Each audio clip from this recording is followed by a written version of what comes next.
Tuhan bersamamu. Inilah Injil suci menurut Matius. Dimuliakanlah Tuhan. Dalam khotbah di bukit, Yesus berkata, "Kalian telah mendengar sabda bahwa jangan membunuh. Barang siapa membunuh harus dihukum. Tapi aku berkata kepadamu, barang siapa marah terhadap saudaranya, dia harus dihukum." Demikianlah Injil Tuhan. Terpujilah Kristus. Bapak-bapak, ibu-ibu, para saudara, anak-anak, para suster dan diakon, sabda Yesus beda dengan apa yang dikatakan oleh hukum Taurat. Untuk mengungkapkan perbedaan itu, saya akan memanggil tadi yang membaca, maju, lektor.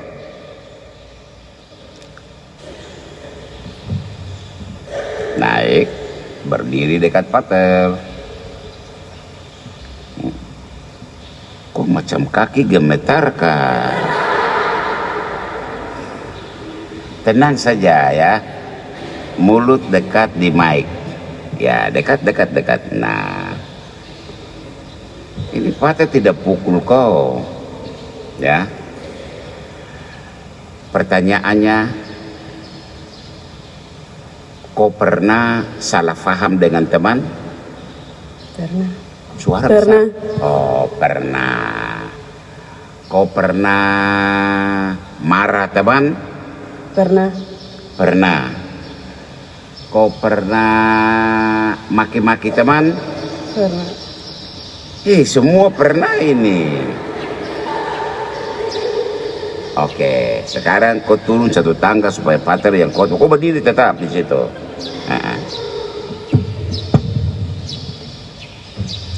Membaca berita di surat kabar, ada peristiwa pembunuhan. Coba telusuri alur berita pembunuhan itu. Sebelum terjadi pembunuhan, awalnya ada dua orang atau sekelompok orang tersinggung karena macam-macam hal, misalnya karena kesalahpahaman. Kesalahpahaman itu tumbuh berkembang menjadi benci antara dua orang, antara dua kelompok. Kebencian itu melahirkan kemarahan. Kemarahan itu diungkapkan dengan rupa-rupa cara, secara verbal. Dengan kata-kata, dia mengungkapkan ujaran-ujaran kebencian, ujaran-ujaran kemarahan, misalnya kata-kata kebun binatang, dan pelbagai ungkapan verbal kasar lainnya. Pada tingkat yang lebih, bukan hanya mulut berbicara, tangan berbicara. Perilaku kasar itu diungkapkan lewat tindakan-tindakan kasar. Tempeleng, tinju, pukul, dan seperti yang kita baca di surat kabar, labi-labi diangkat. Kau tahu apa itu labi-labi?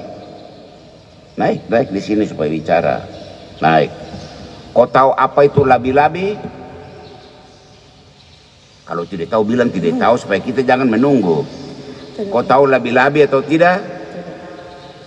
Tidak tahu. Nah, labi-labi itu pisau. Orang Makassar bilang labi-labi. Oh, sekarang kau turun lagi.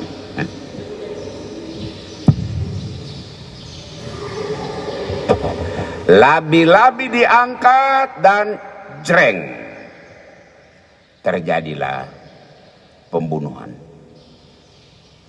Itu alur cerita pembunuhan. Itu sebabnya Yesus pagi ini dalam Injil berkata, Yesus mengungkapkan, Yesus mengajarkan sesuatu yang jauh lebih dalam, bahkan lebih radikal.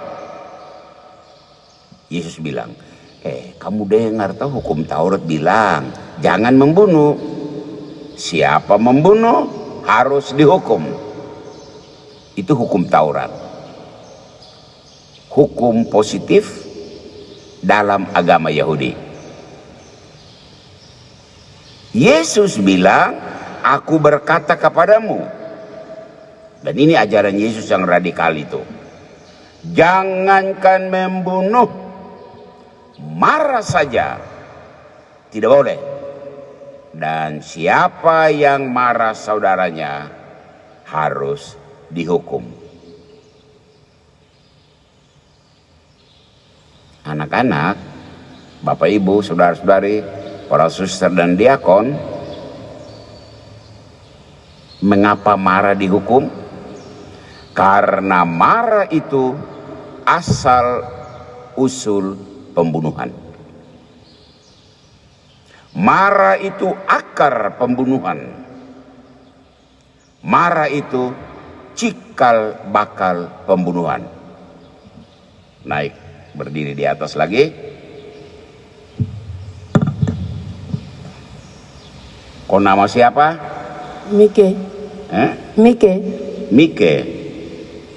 Mike.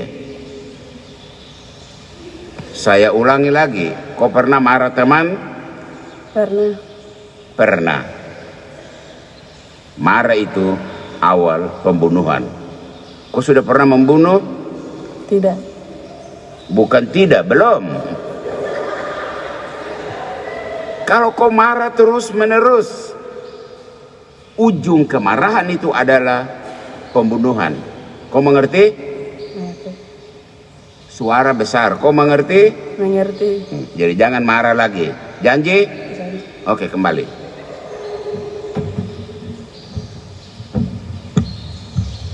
Lihat betapa radikalnya ajaran Yesus. Yesus melihat lebih jauh. Sebuah sejarah dari tindakan yang ujungnya pembunuhan itu berawal dari marah. Semoga kita sebagai pengikutnya tahu apa yang dimaksudkan oleh Yesus dalam setiap ajaran dan ujarannya. Tuhan memberkati kita sekalian. Amin.